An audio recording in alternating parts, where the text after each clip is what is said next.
How I went to nursing school for free. Stories from my life. Hello, y'all. I'm Diana Brienne. So this is back in the 1970s, okay? And my mom and I had just got to California and we were just settling in. I had rented an apartment and my mom and I had come across country and in her big white new Pontiac. And my aunt lived in Southern California. We were all from Appalachia, but my aunt had moved there about 25 years prior. So I did have a relative there. And my mama was kind of going back and forth between Appalachia and, and California. And so ultimately, I was out there by myself, so to speak. We bought me a $450 little old blue car, and it was actually red, and I took it to, I think it was Earl Scheib's $29.99 auto paint shop, and they painted it for me.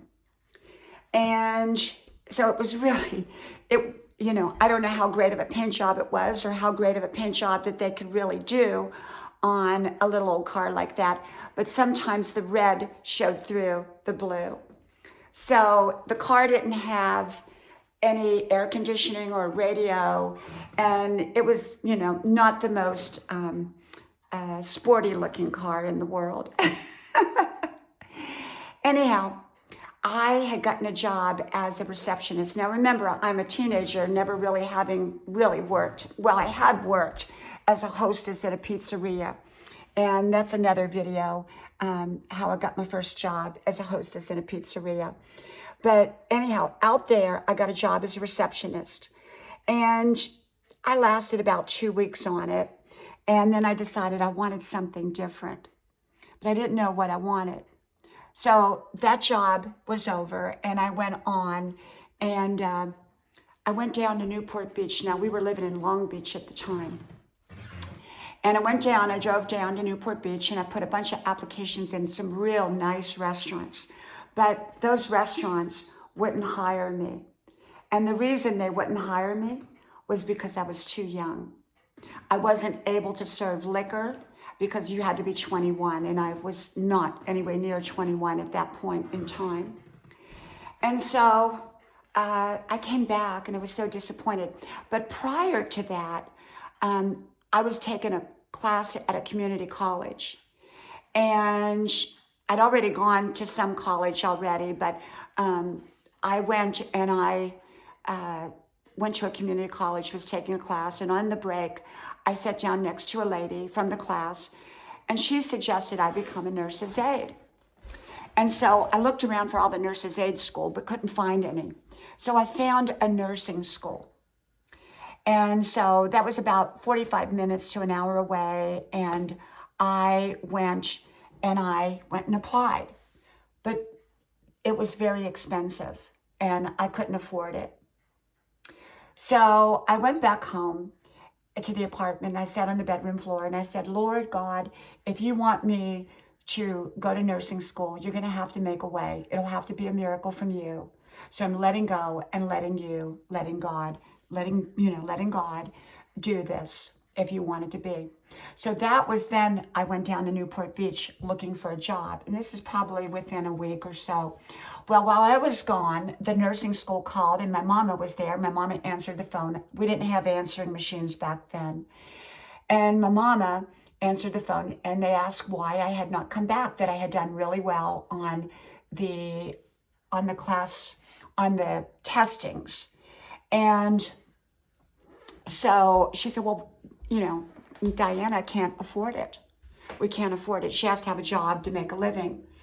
And she doesn't have the money for the tuition. And the lady said, you know what, we'll get her on a program. We'll get her on a program that will not only pay all the tuition, all the books, everything she needs, but it will also give her a monthly allowance to live on. What a miracle. What a miracle when I let go and let God.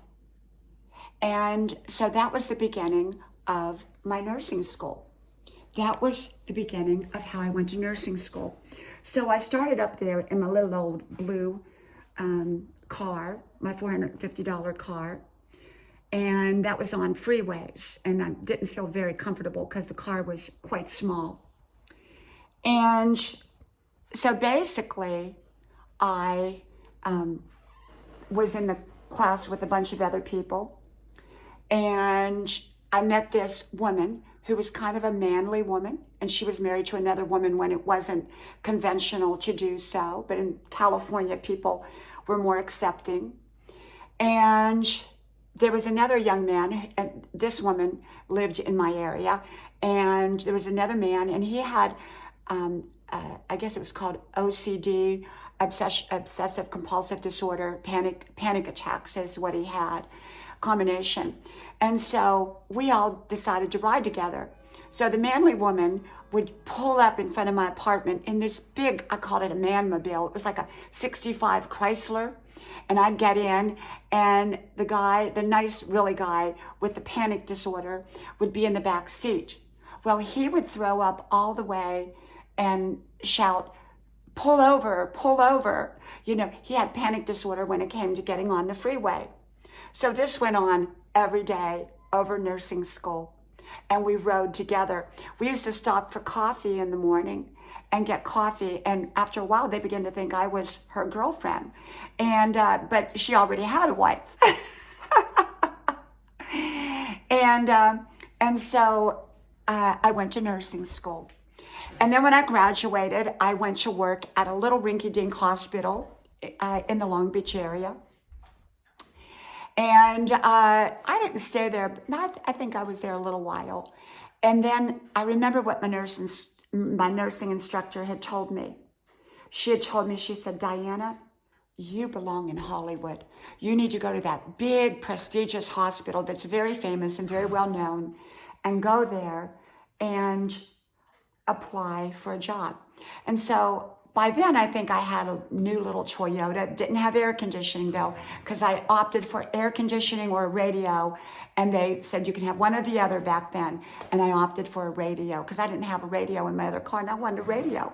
That was before we had DVD players or cassettes or anything like that. I think we had the big 8-track players, and it didn't even have one of those. And so I ended up driving up to Hollywood, Beverly Hills. And I applied for the job. They hired me right away. And then I asked them if I could work the VIP section. And they said, sure. Well, no, they didn't say sure. They said, you have to interview for it. And I went up and interviewed, and they took me right away. And so I was there a number of years, and it was a fabulous, fabulous, fabulous job. And I so enjoyed working there. And then there came a time when I was ready. I was ready to move on. And I remember sitting with one of the doctors, young doctors. It wasn't young doctor in love that I talked about because he was my boyfriend, but this is a different doctor. I sat up on top of the hospital. He and I went up on top of the roof that overlooked the whole city of Los Angeles. And I said, bon voyage, Beverly Hills, bon voyage, Hollywood, bon voyage, Los Angeles. So dramatic in a fun way. And so then that was it. And then I moved on from there and had many fabulous jobs. And it was just an incredible time. So that was how I went to nursing school, by letting go and letting God. Well, from my house to yours, I do hope you like, share, subscribe. And I hope you enjoy my videos and my little stories, okay? Well, may God bless you, and I hope to talk to you soon again. Bye-bye.